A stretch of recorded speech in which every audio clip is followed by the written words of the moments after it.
Deputy Assistant to the President, Sebastian Gorka, joins us now. Mr. Gorka, thanks very much for being with us. I want to ask you about a number of things. The President's trip to France, which is very important, and also the victory in Iraq and Mosul. I do want to start off with what Dan and others are reporting. The President has had 4 days now without an event on his public schedule. You've heard the reporting that there's a bunker mode in parts of the White House since the news of Donald Trump Jr. broke. I want you to be able to comment on that. Oh, absolutely. It's laughable. Your Chiron talked about a crisis. Your reporter talked about a bunker mentality. I actually work in the West Wing. I work in the White House. It is absolutely nothing of the kind. We are pushing the Make America Great Again agenda. The President is a steam locomotive that will not be stopped. It's just fake news. I'm sad to see CNN fall to this. I know you want salacious, sensational coverage for your ratings, so your corporate sponsors and owners will have, more money. But that's not media. That's not reportage. It's just fake news. Okay. I'm just going to ignore the insults because I don't think it really gets us anywhere. Again. It's not about you. It's about actually having journalism back on TV. Okay. Where are the Walter Cronkites of yesteryear? This is just about ratings and money, and it's actually quite sad. So the President tweeted today, when you hear the words sources say from the fake media, oftentimes those sources are made up and do not exist. I'm wondering how the President can actually make that claim when all the reporting by the New York Times and the meeting his son held with a Russian attorney had been proven by his son's own emails, which he only released after the Times was going to publish the contents of them. Is that the same way that all the unnamed sources said that Director Comey, including CNN, was going to completely gainsay everything the President said about their meeting 24 hours before his testimony? Right, that was reported. That reporting was wrong, and we corrected ourselves, unlike the White House, which has never corrected itself on anything. But I'm giving you an opportunity right now to correct what the President said this morning, because what he's alleging is that the reporting is fake, and in fact, his son's own email chain shows that it's accurate. Do you deny that? No, I deny the fact that there's anything here that's untoward. This is, again, this is an obsessive 9-month but you do not campaign. you do not deny that all the sourcing for the New York Times was correct on the story, and the President is wrong when he's saying the anonymous sourcing is fake news. Oh, I stand by what the President said, and I stand by what his son said. We are incredibly impressed by Don Jr.'s transparency and the fact that he actually published these emails and said he will cooperate with anybody. Let's be honest here, though. He only published these emails because the New York Times got the emails and was going to publish them, and then he smartly got ahead of it. And the only reason that this story has lasted so long is because he wasn't transparent from the beginning. Even Trey Gowdy today said, and I quote, "If you had a contact with Russia, tell the special counsel about it. Don't wait for the New York Times to figure it out." Why not be upfront and transparent on Saturday when he was first approached? This story only has legs because the fake news industrial complex is obsessed. 9 months of accusations with zero evidence of anything illegal. On the contrary, the DNC sends its operative onto the soil of a foreign nation, to the embassy of the Ukraine, not to collect dirt, but to actually use it in a coordinated campaign with the foreign government. That's what CNN should be covering, but why aren't you? Well, 2 things on that. First of all, you're avoiding answering the question about Donald Trump's lack of transparency from the beginning. Total transparency. So him saying that this meeting was about adoption issues, about his concern for orphans? It was absolutely misrepresented. The individual who requested the meeting... No, but that's what he said the meeting was about on Saturday, when he knew all along by Saturday that's not what the meeting was about. So that's not being transparent, right?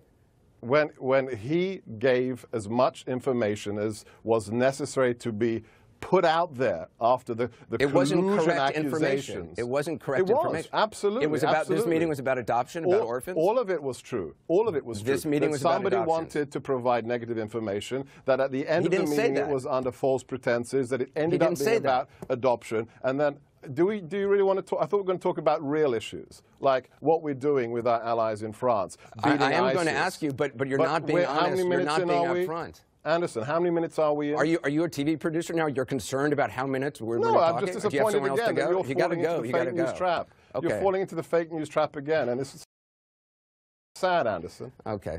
I mean, you're like shiny, you're shaking shiny objects to try to divert people, but I don't think viewers are really that easily diverted. You know why the President's description of a witch hunt is accurate? because there never were witches, and there never was any collusion. It's bogus. The DNC, I'm just wondering, the DNC you're claiming that Donald Trump involved. Jr. was transparent from the get-go. Donald Trump Jr. is transparent. He didn't just release his emails because the New York Times you're like had a them. broken record. No, because I'm not getting any answers from you. I'm answering you every time. No, you're responding. You're actually not answering because you're not actually being upfront. Let's let the viewers judge, who decided that you are now at 13th place in national ratings, behind Nick at Night, which is at 11. You used that line on Monday, and you know, it was sort of mildly amusing on Monday. Tucker Carlson gets 4 million viewers. You barely scratched 800,000. But I think it's funny that you have enough time in the White House, which is apparently you're so busy, you're able to sit around and read Nielsen numbers. Which no, actually, I get really good prep from my team because the White House press team is superb. Okay. I don't deal with this stuff because I do have a day job. So last night, Donald Trump Jr. said two contradictory things. First, he said that people were trying to reach out all the time during the campaign with things like this, information like this, which is something many surrogates have said, that this happens all the time. And then he also said that no one else at any time during the campaign reached out saying they had information about Hillary Clinton. So which is it? Did it happen all the time, or did it never happen? I will return to what the President and Donald Trump Jr. and also Jay Sekulow said, that in the heat of the campaign, he took a meeting as a favor to an acquaintance. That meeting was sold to him on false pretenses, and as soon as it was clear that that was the case, it ended. Right, but but the surrogates are saying it happened all the time. He said it happened all the time, but then he also said last night, this is the only time it ever happened. I'm just trying to get a straight answer. You'd have to ask him. I didn't run his day planner. Fair enough. Lindsey Graham asked Chris Wray, the president's nominee for FBI director, whether it was appropriate for Donald Trump Jr. to take the meeting, and if he should have alerted the FBI. Listen, this is what he said. I just want to play that for our viewers. Well, let me ask you this. If I got a call from somebody saying the Russian government wants to help Lindsey Graham get reelected, they've got dirt on Lindsey Graham's opponent, should I take that meeting?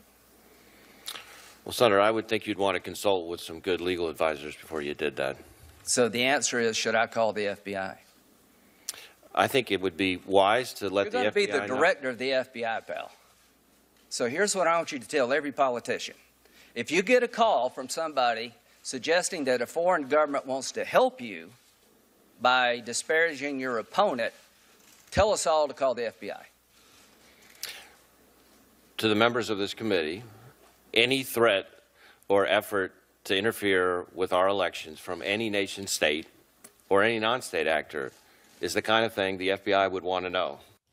So I'm just wondering, do you believe the president's nominee to lead the FBI is wrong about that, or is right, that this is something that Donald Trump Jr. should have called the FBI about? And as to your claim about, you know, Ukraine involvement with the DNC, which they deny, if that happened, that they should have called the FBI about it.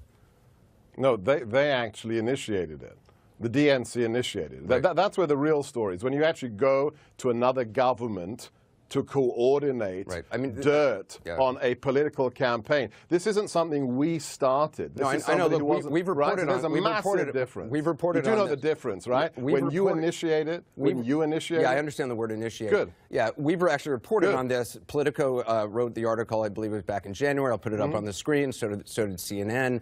The difference is there's not, as far as we know, an active FBI investigation of any Ukraine involvement. And frankly, if there was, I think it would be a much bigger story, and I would love to report on it every single night. But there is an active FBI investigation into Russian collusion in this election and Russian involvement in this election and any possible collusion with the campaign. So that's why I think there's a difference in the reporting. But then why haven't you dedicated 10 minutes of another segment, which is meant to be about international relations, on that story instead of what you're doing now? Well, what I need to do right now is I should take a commercial break, but when I come back, I actually want to ask you about the president's trip to France and also the victory in Mosul, if you're willing to stick around.